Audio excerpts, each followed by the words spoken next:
महापुरुषों, शरीर से बाहर और शरीर के अंदर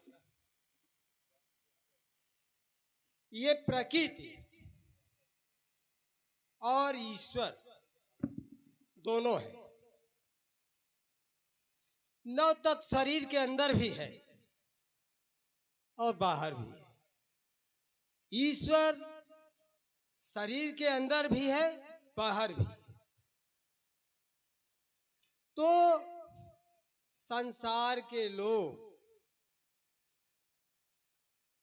बाहर ज्यादा ढूंढ रहे हैं।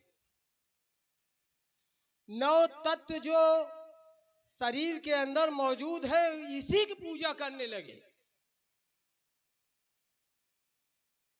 एक महापुरुष से दास ने एक प्रश्न किया कि पूजा का अर्थ, तो दास को महात्मा ने बताया, चलिए पूजा का अर्थ एक लाइन में बताया कि जो हमारे पास नहीं है उसी को प्राप्त करने का नाम पूजा है। अब यह बताइए, ईश्वर स्वयं चेतन आपके साथ है, ये शरीर तो प्रकृति है, अब प्रकृति का ही विनाश हो जाता है, और ये तो स्वयं है, ये आता जाता है ही नहीं। इसीलिए इसके तमाम विशेषण हैं, अविनाशी, अटल, अक्षर, अगुण, ये तमाम विशेषण ईश्वर के लिए आते हैं।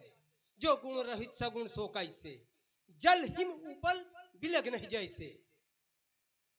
जैसे पानी और बर्फ। अब प्रकृति क्या है? प्रकृति जो है ये टेम्परेचर है। अब टेम्परेचर ही पानी को बर्फ बना देता है। इसी तरह से ये नौ तत्व एक शरीर बना देता है। और जब ये अपने, जैसे पानी है, पानी जब गलता है तो पानी, और ये बस इतने अंतर है, सगुण निर्गुण एक ही है, सिर्फ इतने अंतर है कि ये मूल ये ढांचे के साथ है। अब देह को अपने मान लेता है, मामला यहां फंस जाता है। देह को अपना मान लेना ही सबसे बड़ा अहंकार है। रावण ने इसी को तो मान लिया था ना, मैं कुछ नहीं हूं, जो कुछ है तू है।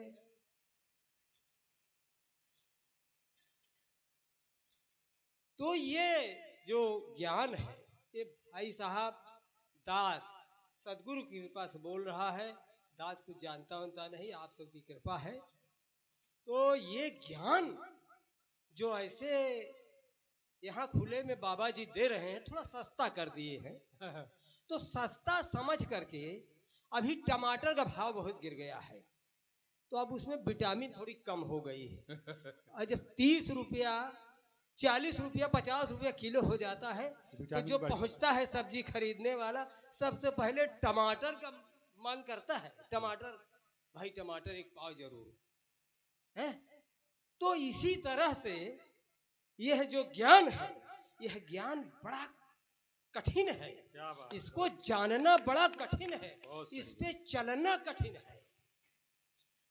अब आप देखें, आज भाई साहब अभी कह रहे थे ना, शिव चर्चा, कहीं तमाम तरह की चर्चा सुनने में, देखने में होती है।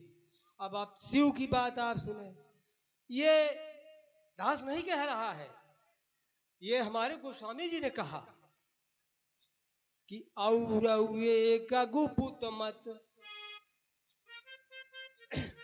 और एक गुपुत मत, सबहि कहूं कर जोर, शंकर भजन बिना नर भक्ति न पावै मोर। क्या बात। अब आप बताइए यहां शंकर का क्या मतलब है? शंकर ये है सद्गुरु, जो सत को बोध कराता है वो सद्गुरु, यही शंकर है। और शंकर का और शाब्दिक अर्थ है जो शंकाओं से बिल्कुल रहित हो जाता क्या बात है, क्या बात है, बहुत उसी को शंकर कहते हैं। अब ये तमाम हमारे संतों ने भी कहा कि सद्गुरु रूपिणम शंकर, शंकर सद्गुरु का रूप है और शंकर कोई और दूसरी चीज नहीं है जिसको लोग समझ करके पूजा कर रहे हैं। मनुष्य कोई जो ये सबसे बड़ा प्राणी है, संसार का सबसे होशियार, बुद्धिमान, बलवान अगर कोई है तो मनुष्य है। ये शेर को भी अपने कब्जे में कर लेता है। क्या बात। तो मनुष्य ही संसार में सबसे बड़ा, बलवान, बुद्धिमान सब कुछ है ये। और इसी मनुष्य की ये सद्गुरु के रूप में मनुष्य नहीं है, हालांकि अब एक शरीर में है इसलिए ढांचा बना हुआ है, लेकिन ये निराकार, ये स्वयं पारब्रह्म परमेश्वर है। इनका हम प्रणाम नहीं करते हैं, ना ना ना ना, इनके शरीर का प्रणाम थोड़ी कर रहे हैं। यह चेतन है, इस चेतन को प्रणाम हम लोग कर रहे हैं। क्या बात, क्या बात, क्या बात। अगर ये सोचते हैं, कुछ संसार के लोग इस तरह कहते हैं, अरे ये जात के, छोटी जात के लोगों को पैर छूते हैं, इसीलिए घृणा करके लोग भागते हैं, सत्संग से बड़ी घृणा करते हैं।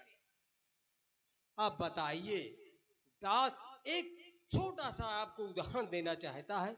अगर किसी के लड़के की नौकरी लगने वाली हो, इंटरव्यू में कोई अधिकारी जो है वो निम्न कास्ट का ही क्यों न हो, तो उसका पैर छूने की तो बात छोड़िए, पैसे की बौछार कर देंगे, उसके इतना पैर गिरेंगे कि सरकार हमारे लड़का की नौकरी लग जाए, तब उसको वर्ण याद नहीं आता है, हैं? कैसा मनुष्य चालाक है। अब भक्ति के लिए कह रहा है, सब में एक ही है और इसी का झगड़ा है। संसार में जो झगड़ा चल रहा है इसी के लिए चल रहा है। वो ईश्वर को खरीद लिया है, वो खुदा को खरीद लिया है, मारपीट हो रही है, जबकि एक ही है, वो जानता ही नहीं। दूसरे धर्म का एहतराम तो करो, जो धर्म को मानने वाला होता है वो दूसरे धर्म को भी नमस्कार करता है, उसका अपमान नहीं करता। जो इसको जान लेता है वो सबका आदर करता है, और जब इसको जाना ही नहीं तो झगड़ा कर रहा है। उतने ईश्वर को खरीदा है ना, ईश्वर को उसने मोल ले लिया जेबे में।